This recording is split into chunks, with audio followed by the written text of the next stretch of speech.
Senhor presidente, senhores senadores, finalmente, depois de 5 anos de adotado o modelo de partilha, de mudado o marco regulatório anterior da exploração do petróleo no Brasil, que era o modelo de concessão, foi realizado o primeiro leilão do pré-sal. O leilão para se extrair petróleo de uma reserva cujo volume seria equivalente ao total das reservas comprovadas no Brasil até hoje. O leilão do Campo de Libra do pré-sal, que se situa essa reserva no fundo do mar a 6, 7, 8 mil quilômetros. Quilômetros, melhor dizendo. Terá sido um furo n'água, senhor presidente? Será que a expressão furo n'água se aplica ao resultado desse leilão? Eu entendo que sim, infelizmente. Furo n'água porque o governo, quando anunciou a licitação do Campo de Libra, lembram-se todos, previa que 40 grandes empresas participariam do certame. Previa o governo uma disputa a tapas pelas grandes empresas dessa que é uma reserva imensa de petróleo e de bom petróleo. Acontece que na fase de inscrição, quando começa o processo, provavelmente dito, de manifestação de interesse das empresas pela licitação, das 40 esperadas pelo governo, apenas 11 se apresentaram. Me lembro dos comentários aqui no Senado dessa frustração. 40 empresas, 11 se apresentaram apenas. E hoje, algumas horas atrás, apenas um consórcio efetivamente participou do leilão. Então, nós saímos uma expectativa de 40 empresas para chegar, como resultado final, a um único consórcio. Parece que o ministro de Minas e Energia sabia. Segundo... Parece que o ministro de Minas e Energia sabia. Ele disse mesmo um só. Isto. Me lembra o senador Pedro Simão que o ministro de Minas e Energia, nesta determinação férrea de fazer o leilão a qualquer preço, custe o que custar, paguem o que pagarem, nós faremos o leilão, disse o ministro de Minas e Energia, que ainda que apareça um único consórcio, nós faremos o leilão. Foi o que aconteceu. Aconteceu infelizmente. Infelizmente por quê? Porque o critério de julgamento do vencedor seria o volume de óleo a ser entregue pelo consórcio vencedor à União. Qual é o percentual do volume produzido a ser entregue para a União? O governo estabeleceu esse patamar em 41,65% do total do volume de petróleo, da produção de petróleo a ser entregue pela União. E qual foi a proposta desse único consórcio vencedor? Foi esse patamar mínimo de 41,65%. Ora, é um furo n'água. E não é possível, não vamos culpar o presidente Barack Obama, que está ali nos Estados Unidos envolvido com outras questões. E nem tem ele a ingerência que se supõe para dizer que uma determinada empresa participe ou não participe de licitação pelo mundo afora. As empresas não entraram porque o negócio era nebuloso. Bem que tentaram. Houve uma tentativa, aliás, noticiada pela imprensa, da formação de um consórcio envolvendo a Shell, uma empresa indiana, a ONGC, e uma empresa francesa, a Total. Este consórcio tentou se viabilizar até os últimos momentos, mas infelizmente não conseguiu ficar de pé. E a Shell brasileira e a Total acabaram participando do consórcio liderado pela Petrobras.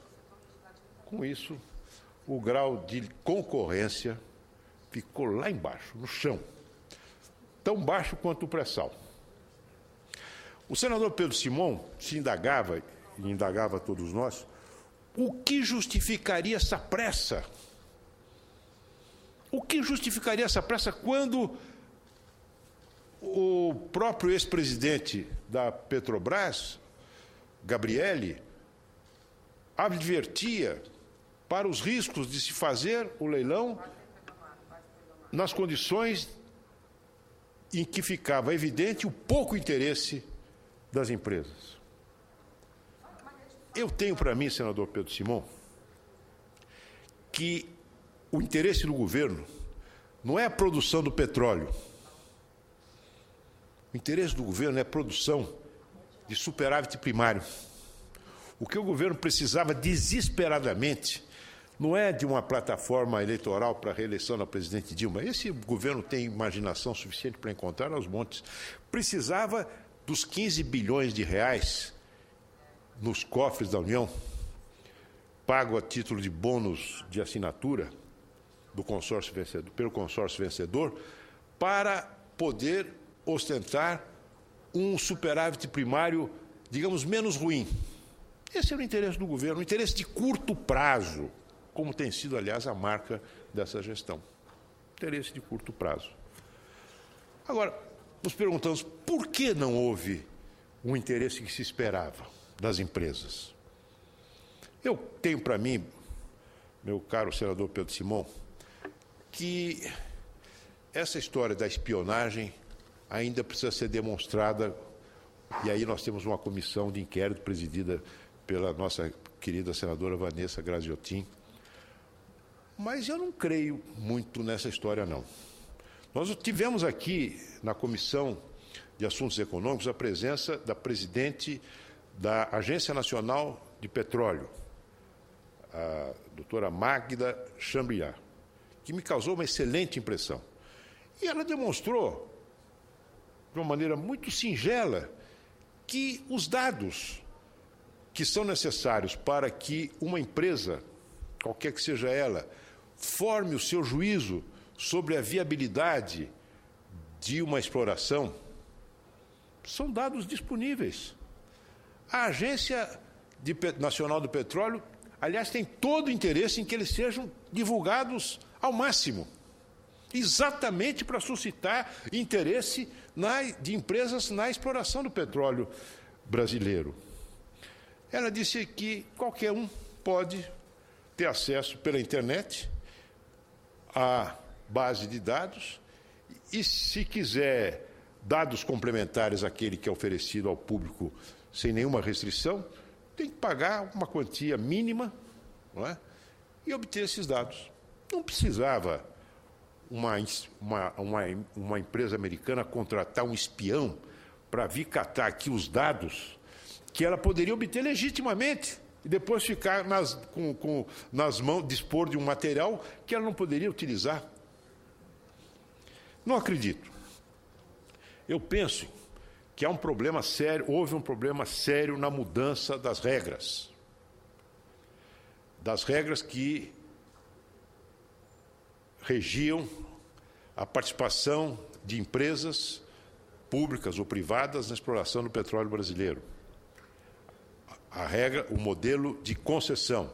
Exatamente o modelo de concessão que permitiu que o presidente Lula, no dia 21 de abril de 2006, na inauguração da plataforma P50, pudesse mergulhar as mãos no petróleo e repetir o gesto de Getúlio Vargas, em 1952, anunciando que o Brasil estava às portas da autossuficiência de petróleo. 2006, plataforma P50, petróleo produzido mediante aplicação das regras de concessão. Mas bastou que fosse anunciada a descoberta pelo corpo técnico magnífico, extraordinário da Petrobras, a reserva do pré-sal, para que o governo mudasse as regras do jogo. E o resultado, em 2007, e o resultado é que transcorreu esse tempo todo sem que houvesse um único leilão. Uma mudança das regras do jogo em que nós estávamos ganhando. E o resultado é a incerteza. E dinheiro de empresa forte não entra num cenário de incerteza. É preciso um mínimo de clareza no funcionamento das regras para que uma empresa de grande porte possa entrar. E aí começam as dúvidas. Terá a Petrobras efetivamente condições de bancar a participação dela de 30% no empreendimento? Uma empresa que, segundo o relatório da Merrill Lynch, hoje está entre as empresas mais endividadas do mundo, uma empresa que perdeu valor patrimonial de cerca de 30% desde o anúncio do pré-sal?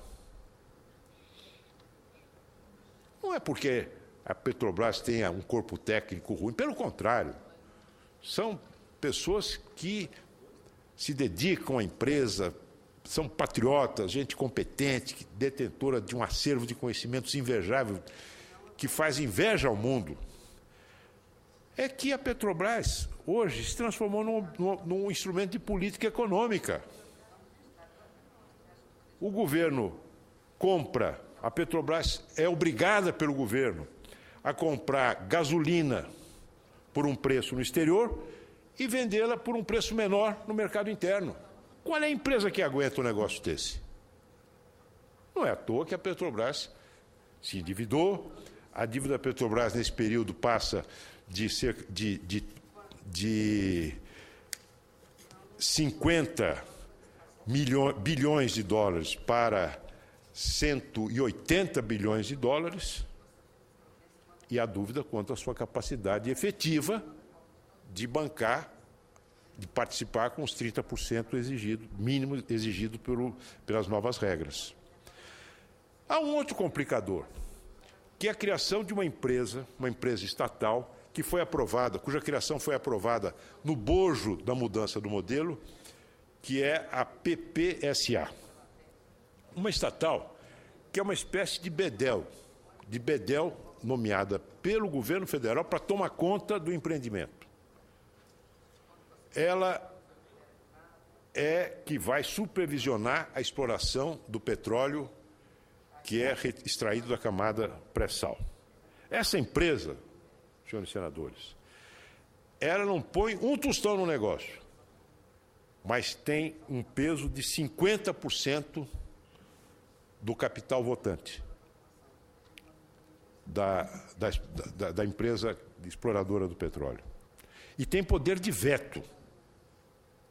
Ela pode decidir sobre a profundidade do poço, a rotação por minuto da sonda que for contratada, se a broca vai ser de diamante ou de aço. É o relatório de um ex-diretor da Petrobras, ouvido pelo jornal Valor Econômico. Uma empresa que tem poder de veto com capacidade de decisão sobre essas minúcias técnicas.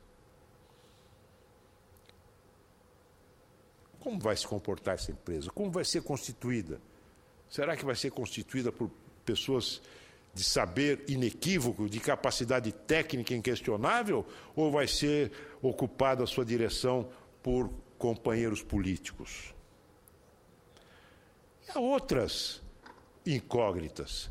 Será que nós vamos ter a nossa indústria, que ficou tanto tempo sem encomendas, terá condições efetivamente de produzir os equipamentos necessários para atender ao componente nacional mínimo exigido pelas novas regras? Não sei. Enfim, são questões que ficaram no ar e que seguramente criaram um horizonte de pouca previsibilidade, e o resultado foi esse que se viu. De 40 empresas anunciadas, o número caiu para 11 e, finalmente, um único consórcio se apresentou e acabou arrematando pelo percentual mínimo de óleo lucro oferecido pela União. Eu espero, senhor presidente, que as coisas deem certo. Eu não tenho por que pensar o contrário, desejar o contrário. Mas, pelo jeito que as coisas vão, eu tenho para mim que nós corremos um sério risco, como disse no início desse meu pronunciamento, de estarmos diante de um furo na água. Muito obrigado.